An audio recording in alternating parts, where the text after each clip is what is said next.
ከ200 በላይ በሽታዎች በተበከሉና ደህንነታቸው ባልተጠበቁ የምግብ አይነቶች ምክንያት ይከሰታሉ። ይህም በየዓመቱ ከ420 ሺህ በላይ ለሚሆኑ ሰዎች ሞት መንስኤ ነው ይላል የዓለም የጤና ድርጅት መረጃ። ሀገራት የምግብ ሉዓላዊነትን ለማረጋገጥ በሚያደርጉት ጥረት ውስጥ ምርታማነትን እንዲያጠናክሩ ሲጠበቅ፣ ከዚህም ጎን ለጎን ከማሳ እስከ ገበታ ባለው ሂደት ጤናማነቱ የተረጋገጠ የምግብ ሰንሰለት ሂደት መኖሩን ማረጋገጥም ግድ እንዲላቸውም ይጠበቃል። ከምግብ ወለድ ጋር ተያያዥነት ያላቸው ብዙ በሽታዎች አሉ። እነዚህ በሽታዎች ኢምፓክታቸው በጣም ከባድ ነው። በተለይ ሞትንና እንደዚሁም ደግሞ ህመምን ከማሳደር አንጻር ስለዚህ የምግብ ደህንነት ኢኖርማል ሰርከምስታንስ መጠበቅ አለበት። ይህንን ስትጠብቅ ከአንዱ ፕሪቬንሽን ወይንም ደግሞ ከመከላከል ውስጥ አንደኛው የቅኝት ስራ የሰርቬላንስ ስራዎችን መስራት በጣም ኢምፖርታንት ነው። ብዙ በሽታዎች አሉ ከምግብ ጋር ተያይዞ። ምግብ ስንል የእጽዋት አሉ፣ የእንስሳት ዘሮች አሉ። ከነዚህ ጋር ተያይዞ በተለይ ፉድ ቦርን ኢልነስ የምንላቸው በዓለም ላይ በእኛም ሀገር ላይ ብዙውን ኮንትሪቢዩት ያደርጋል። ስለዚህ የዚህን የበሽታውን አንደኛው መንስኤውን እና በሽታው ሪፖርት የሚደረግበትን ስርዓት የመዘርጋት ነው። ሁለተኛ ደግሞ ይህን በሽታ ደግሞ በዋናነት ከምግብ ጋር ተያይዞ የሚመጡ በሽታዎችን እንዴት ለመከላከል እንችላለን የሚለውን ስርዓት የሚዘረጋ ነው ማለት ነው። ይህንን መነሻ በማድረግም የሀረማያ ዩኒቨርሲቲ ከተለያዩ ዓለም አቀፍ ተቋማት ጋር በመተባበር በምግብ ምክንያት የሚከሰቱ ህመሞችን የክትትልና ምርመራ ፕሮጀክት ይፋ አድርጓል። በ4 ዓመታት ተግባራዊ ይደረጋል የተባለው የምርምር ፕሮጀክቱ በሐረርጌ፣ በቡታጅራ፣ በአርባ ምንጭና በሰሜን ሸዋ የጤና ዴሞግራፊክ ማዕከላት ውስጥ ይካሄዳል። ፕሮጀክቱ የሚያጠነጥነው የምግብ ወለድ በሽታዎች ዙሪያ ነው። በአንድ ጊዜ አጥንተው ይሄ ነው ውጤት ብለው ሪፖርት ከማድረግ የዘለለ ነው።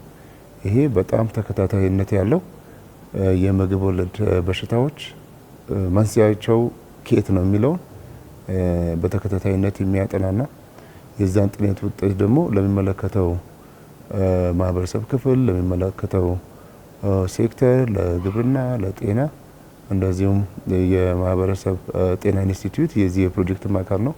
በእነሱ በኩልም ወደ ስራ ተገብቶ ያንን ችግር መንፈታበት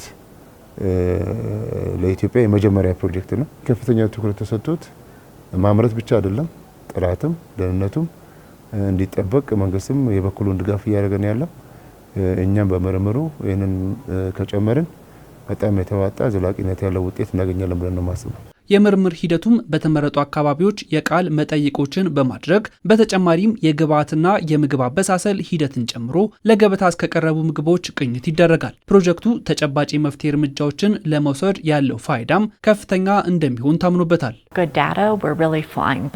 በቂና የተደራጀ መረጃዎች በሌሉበት ሁኔታ ተግባራዊ እርምጃዎችን ለመውሰድ አስቸጋሪ ነው የሚሆነው። ይህ የምርምር ፕሮጀክትም አስፈላጊነቱ እዚህ ላይ ነው። በኢትዮጵያም የአጋር አካላት ለዘርፉ የሰጡት ትኩረት የሚበረታታ ሲሆን ሀገር አቀፍ የምግብ ደህንነት ማስተር ፕላን መዘጋጀቱም በእጅጉ የሚደነቅ ነው። በምግብ ወለድ በሽታዎች ላይ ትኩረቱን ያደረገው የክትትልና የምርምር ፕሮጀክትም ፋይዳው ትልቅ ነው። እኛም ይህን ፕሮጀክት በመደገፋችን ደስተኞች ነን።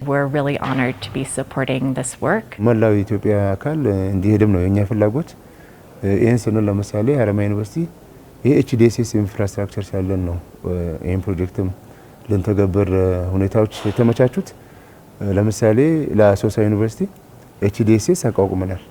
የአቅም ግንባታም እያደረግንላቸው ነው ያለውና ሪሶርሱ የሚፈቅድ ከሆነ ለወደፊት እሱንም እናስባለን። አሁን ይሄ ግን ጥሩ ጅማሮ ብለን ነው የምንወስደው። ጤናማ ምግብ ለጤናማ ትውልድ መሰረት ነውና ለምግብ ደህንነት ትኩረት ሰጥቶ መስራት የትምህርት ተቋማት የምርምር መስክ፣ ለባለድርሻ አካላት ደግሞ ቀዳሚ የቤት ስራ መሆን እንዳለበት ተመላክቷል። የምርምር ውጤቶቹም በተጨባጭ ለውጥ እንዲያመጡ ከአጋር አካላት ጋር መስራት ዋነኛ መፍትሄ ሆኖ ቀርቧል። ተቋቁሞ በዛ በሴንትራል ሳይቶች አካባቢ የሚሰሩት ጥናቶች እኛ ለምንሰራቸው ስራዎች ግብዓት ነው የሚሆኑት፣ ትልቅ ግብዓት ነው የሚሆኑት። ኢቨን የፖሊሲ ዳይሬክሽኖችንም ሊያሳዩ ይችላሉ። የኛን ፎከስ ኤሪያዎችን ወይም ደግሞ በጣም ትኩረት ልናደርግባቸው የሚገባዎች ኤሪያውንም ከመለየት አንጻር ትልቅ ጠቀሜታ አላቸው ብዬ አስባለሁ። ዩኒቨርሲቲዎቹ የኤችዲኤስኤስ ሳይት ላይ ይሰራሉ።